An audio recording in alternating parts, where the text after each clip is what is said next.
Shannon, what do you read into this? Make it nothing. The same thing I make of everything that I see on IG for the most part, Skip. We have to infer. We see somebody post the money. Oh, man, they loaded. They got a boatload of money. We see somebody posted up in front of cars. Man, look at the fleet they got. And they probably in front of rental cars.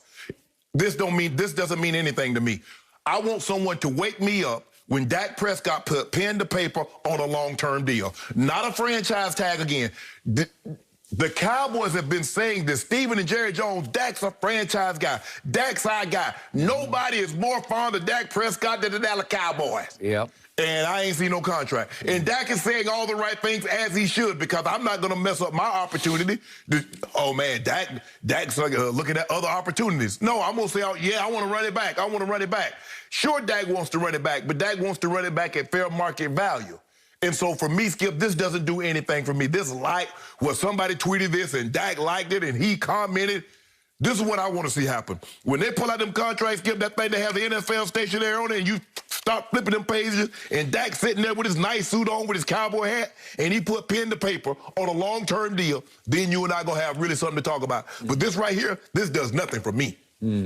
Okay.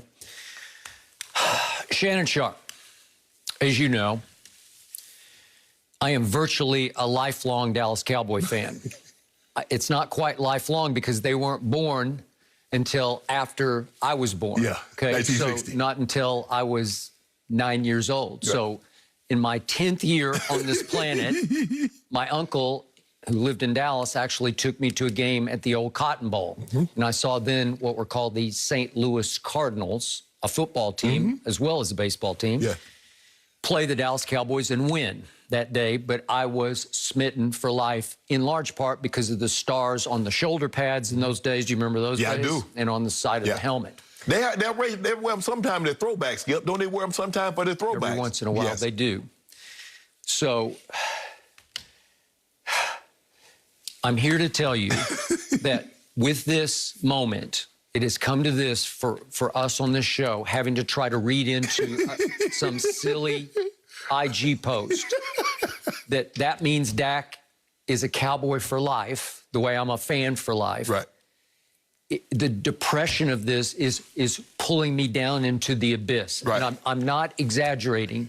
As a Cowboy fan, I have never been more depressed about my chances that I went from mountaintop to Death Valley in 1 year, because last year was just abysmal for me from start to finish, because they narrowly lost that opener to kick off the game out here against the Rams in their brand new multi-billion-dollar stadium. And it was a close call, and I thought they got robbed on a push-off call, remember, on Michael Gallup. Ramsey. And they lost.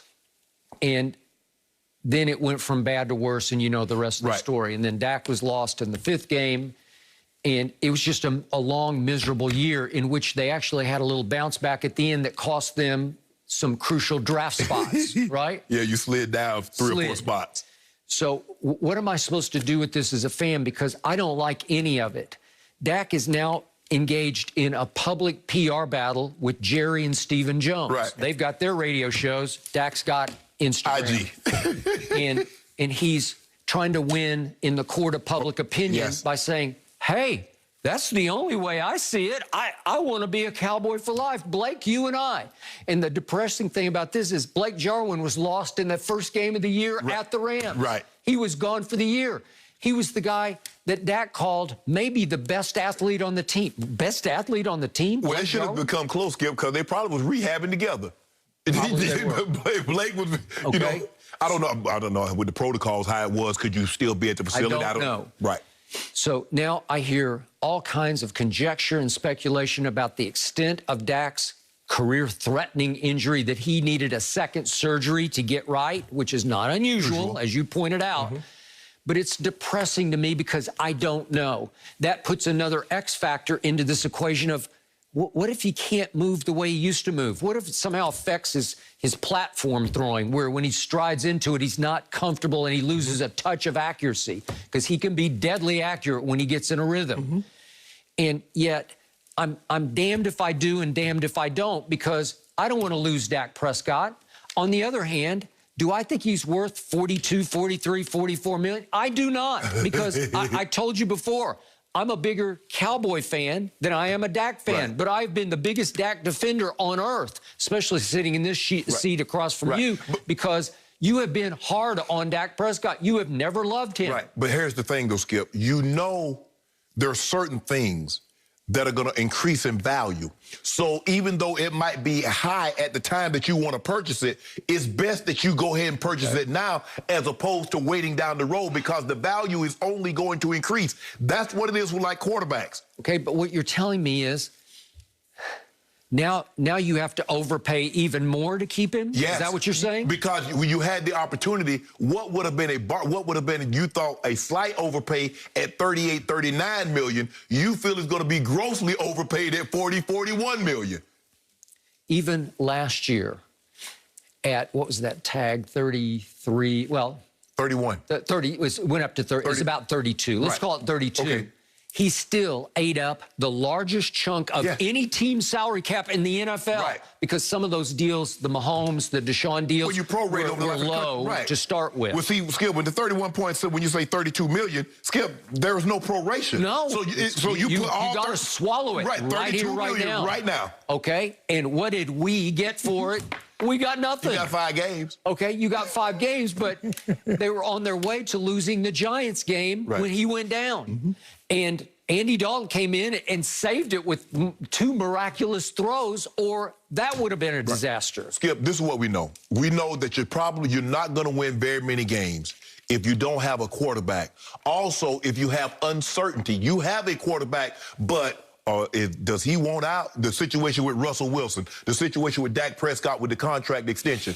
That's the same as not having a quarterback, because everybody's looking around, man, I wonder if Dak going to be here. If Dak coming, is Dak going? Is Russ going to be here? Is Russ not going to be here? So you have uncertainty at that position. It's the one position you want to have absolute certainty at. Right. Okay, so look at what I'm facing going into next year. How are they going to fix the defense on the fly? It was historically bad. Right. Will it get that much better next year with a new coordinator? I doubt it. Well, they got Dan Quinn. I know, but so you got the old Seattle factor, right. Okay. But Skip, they didn't like Chris Richard. Chris Richard learned that defense under Dan Quinn. Okay, so that's what I'm saying. Are they going to be appreciably, markedly better, dramatically better? I doubt it. Skip, and did we see Dan Quinn's defenses in Atlanta? How were they? It's terrible. People need to understand, look, it's easy to call a defense when you got Sherm, you got Earl Thomas, you got B. Wag, you got K.J. Wright, you got DeBennett, you got Cliff April. You got those guys in their prime, Skip. Cam Chancellor. It's easy to call defense when you got those young dogs like that. They were young dogs. I'm not sure there's ever been a hotter defense than that one got hot. And Skip, that stretch. And basically, they all came in damn near around the same time, 2011, 2012, all that, 2013, all of them. So you got them 22, 23, 24, 25, and they hungry. Yep. So, and then, woo, Dan Quinn doing that defense. Look at what he got in Atlanta when he didn't have those dogs. Okay, now, turn it back to Jerry Jones. Think of the torment that I have to undergo on a daily basis on this show, because what has Jerry's reputation been? His whole career in Dallas. Jerry normally pays. Overpays. Yeah. And he dramatically overpaid just about everybody, starting with the running back. Can I condemn Jerry because I wanted him paid, and I had no problem with it, but he came back not himself. Right. As I keep telling you, it's like he was in Cabo and he's still running in Cabo sand. We saw the video of him running in Cabo sand. It looks like he's doing it in games to this day. He never looked like he got back in great shape. He lost a touch of burst, and that's all you need to lose in this league, and all of a sudden, you're just pretty good. You're just a power back now. Okay, you're a power back, and he's okay, but he's not worth the most money any back gets paid in this league. Right. And DeMarcus Lawrence, he comes and he goes. I see flashes, but I don't see consistent terror. Yeah, 20 million. You're supposed to be in the Pro. For 20 million a year as a D lineman, you got to be in the Pro Bowl every year. You got to. And Amari Cooper, they feared that the rival Washington football team was going to snatch him up for some record price for a receiver. So they said, okay, let's go to $21 million to keep him. Did he have a $21 million year? No, he did not. Let's be, Skip, and you and I, we agree on this.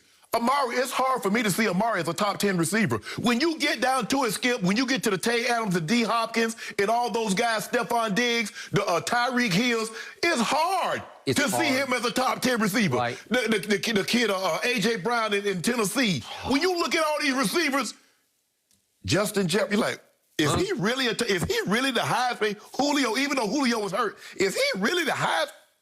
Wow. Wow. Okay. Then look at my linebacker, Jalen Smith. Half the time last year, he just looked lost to me. I know he tries hard. He's got a big heart. Yeah. He's a good kid. We had him on the show at the Super Bowl. I like him. I root for him. Yes. But I can't love him because he feels overpaid. He's out of position a lot. He's out of position. It's like chicken with head cut off, the old cliche from the barnyard, right? That's what, just running crazy, running the wrong way. I don't know. How can I love that? Well, everywhere I turn, overpay, except the premier premium position in all of sports, quarterback, he said no. Right. I'm not going to do that. You want to penny pinch that position. Okay, it's not that you penny pinch. You said it was a fair offer, but you're not going to go a little.